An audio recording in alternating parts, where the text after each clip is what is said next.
चलिए दोस्तों, तो स्वागत है आपका रेक्सप्रेस इंग्लिश क्लासेस में। और आज हम कुछ 10 सेंटेंसेस की इस तरह से प्रैक्टिस करने वाले हैं जो जिस तरह से आपके माइंड में फीड हो जाए। तो ये सेंटेंसेस हमारे इंग्लिश को हिंदी टू इंग्लिश ट्रांसलेशन को लेकर है। कभी कभार क्या होता है, हमें ग्रामर पता होती है, हमें उसका निचोड़ पता होता है, इस तरह से ऐसे बनना है, लेकिन हमें ये नहीं पता होता कि किस तरह से उसकी इंग्लिश बनाई जाए, हिंदी टू इंग्लिश ट्रांसलेशन कैसे किया जाए। तो हमारा सबसे पहला सेंटेंस बनता है ढक्कन खोल दो। क्या है? ढक्कन खोल दो। अच्छा Rohit please come here. Very good. So ढक्कन खोल दो, इसे इंग्लिश में कैसे बोलेंगे? Open the lid, open the cap, open the cover. Very good. अब देखिए आप जा सकते हैं। Thank you so much. Open the lid, open the cap and open the cover. तीन तरह से बोल सकते हैं। Either we can use lid और वी कैन यूज कैप और कवर। ओके, तो ये तीनों फॉर्म इसकी करेक्ट है। क्यों? हमें सेंस पे जाना होगा।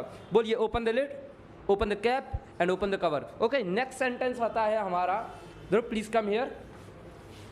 दीवार पर सहारा मत लो। तो दीवार पर सहारा मत लो, इसे इंग्लिश में कैसे बोलेंगे? Don't lean against the wall. Very good. Don't lean against the wall. इसे 2-3 बार आप लोग बोलेंगे मेरे साथ ही। Don't lean against the wall, don't lean against the wall and don't lean against the wall. Very good. अच्छा, तीसरा जो सेंटेंस आता है हमारे पास वो है मुझे गुस्सा मत लाओ। अब देखिए, इंग्लिश तुम्हें जब तक नहीं आएगी तब तक तुम उसकी प्रैक्टिस ना करो, लेकिन प्रैक्टिस भी उसी तरह से करनी है जिस तरह से तुम्हारे सेंसेस कहते हैं। मान लीजिए अगर कोई खुश वाला सेंटेंस है, मैं खुश हूँ, अब तुम बोलो मैं खुश हूँ, तो ये भी इम्पैक्ट पड़ेगा। तुम्हें बोला मैं खुश हूँ तो बड़े एकदम उत्साह से बोलना पड़ेगा। अगर तुम गुस्से में हो तो तुम्हें गुस्से में बोलना पड़ेगा, मुझे गुस्सा मत दिलाओ। तो इस तरह से, तो मुझे गुस्सा मत दिलाओ का इंग्लिश में उसी तरह से ये बताएंगे। देव, देव प्लीज कम हियर और बताइए मुझे गुस्सा मत दिलाओ। Don't make me angry. Very good, this is the way. Nice, can we please clap? So don't make me angry, like we can use don't make me angry like this. Okay, so next one is बहाना। अच्छा हाँ, next one आता है हमारे बहाने मत बनाओ। सो बहाने मत बनाओ को क्या बोलेंगे? Don't make me excuse. ओह गलत हो गया थोड़ा सा। बहाने मत बनाओ को बोलते हैं हम डोंट मेक एक्सक्यूजेस। एक्सक्यूजेस होता है, एक्सक्यूजेस नहीं। फिर से बोलिए। Don't make excuses. Very good. Don't make excuses. इसी तरह से हम प्रैक्टिस करते जाएंगे। Next sentence. Okay, you can come Dev. Again, उसे विदा कर दो। See him off. Very good, उसे विदा कर दो, see him off. Next one.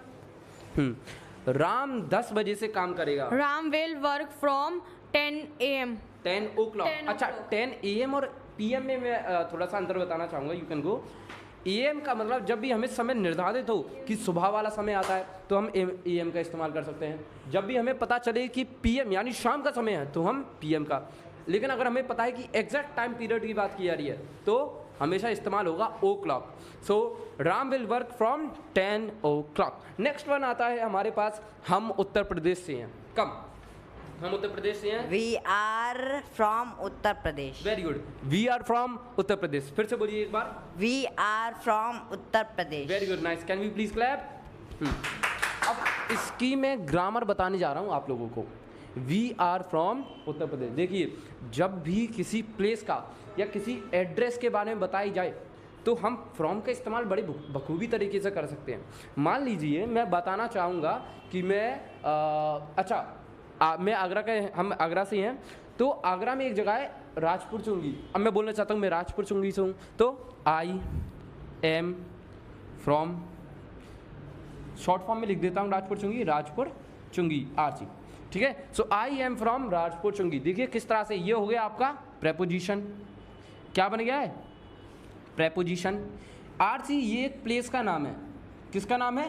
Place का, यानी राजपुर चुंगी। नेक्स्ट वन, आई एम, ये SOB का सेंटेंस है गाइज, SOB यानी स्टेट ऑफ बीइंग का।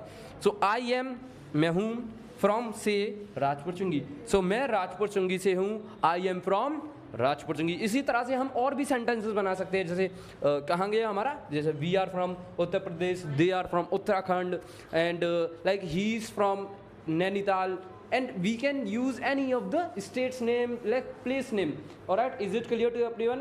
I hope this is clear. So next one is मैं घर से आ रहा हूँ। अब मैं किसी जगह से आ रहा हूँ, उसके लिए भी मैं फ्रॉम का इस्तेमाल करूंगा। आइए, मैं घर से आ रहा हूँ। I am coming from home. I am coming from home. Very good, nice, you can गो।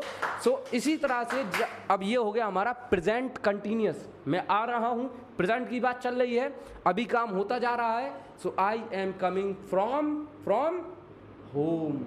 ठीक है, अच्छा फ्रॉम क्यों आया? क्योंकि एक जगह से बात की जा रही है कि नहीं है? एक जगह से बात की जा रही है, इसीलिए फ्रॉम का इस्तेमाल किया जा रहा है। That's the point. से यस और नो? Very good. अच्छा, नेक्स्ट वन आता है हमारे पास, वो मेरे पास पैसों के लिए आया। देखिए, कोई भी काम किसी चीज के लिए करना जिसके पीछे कोई ना कोई कारण हो। सुनते जाओ मेरी बात, तुम भी सुनो। जब कोई भी काम कर रहे हो और उसके पीछे कोई ना कोई कारण हो, कारण होता है नहीं होता? किसी के पास कोई काम कर रहे हो, उसके पीछे कारण होता है। मैं तुम्हारे पास आया, कोई ना कोई कारण होगा। अब ये ऐसे ही सेंटेंस है, वो मेरे पास आया पैसों के लिए। किसके लिए? पैसों के लिए। दुनिया फिरती मारी वारी किसके पीछे? पैसों के लिए। तो वो मेरे पास आया पैसों के लिए। अब ये जो वो है अपना ही, प्रोनाउन। क्या है? ही। और ही होता है हमारा प्रोनाउन। प्रोनाउन का क्यों इस्तेमाल कर रहे हैं हम? इसलिए क्योंकि सबसे पहली बात, वो सिंगुलर है।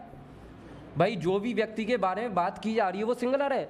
वो आ रहा है, कौन आ रहा है? वो। अब वो कौन है? वो सिंगुलर व्यक्ति है, एक व्यक्ति है, एक वचन है, इसलिए हम ही का इस्तेमाल कर रहे हैं। लड़का है तो ही, लड़की है तो शी।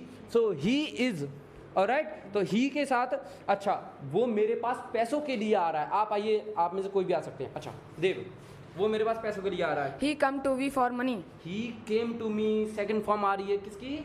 Came. कम की सेकंड फॉर्म क्या होती है? Came. फिर से बोलिए, He came to me for money. He came to me for money. That's the correct answer. So he came to me for money. मेरे पास तो to me. He came to me for money. पैसों के लिए। अच्छा, next one आप आ सकते हैं। Very good. हम दोपहर से हंस रहे हैं। ये जो है हमारा प्रेजेंट कंटिन्यूअस का, सॉरी ये है प्रेजेंट परफेक्ट कंटिन्यूअस का। कोई काम होता जा रहा है लेकिन एक निश्चित समय से या अनिश्चित समय से। मान लीजिए सुबह से, कल से, परसों से, दोपहर से, अतरसों से, कोई भी चीज़ हो, कैसी भी हो, लेकिन समय दिया हुआ है तो हम उसे परफेक्ट कंटिन्यूअस में डालते हैं। ठीक है। अच्छा, इसका जो रूल होता है, बेसिक रूल होता है, वो इसमें हैव के साथ या हैज़ के साथ लग जाता है बीन। बीन के साथ वर्ब की फोर्थ फॉर्म जो कि होती है आईएनजी वाली फॉर्म होती है।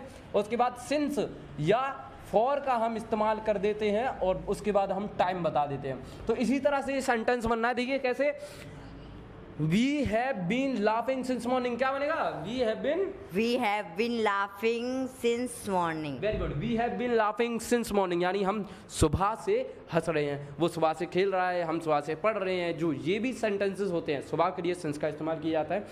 यू कैन गो। तो दोस्तों, ये सारे थे 10 की 10 सेंटेंसेस जो हमने आज जाने। अगली वीडियो में हम और इसी तरह के मज़ेदार सेंटेंसेस जो कि डे टू डे जो लाइफ में बोलते हैं, वही चीज़ हम डे टू डे यानी सेंटेंसेस, ऐसे ही सेंटेंसेस हम लाते रहेंगे। तो stay tune and please follow us by clicking the subscribe button and hit the bell icon, like, share and comment. Thank you so much guys, all the best.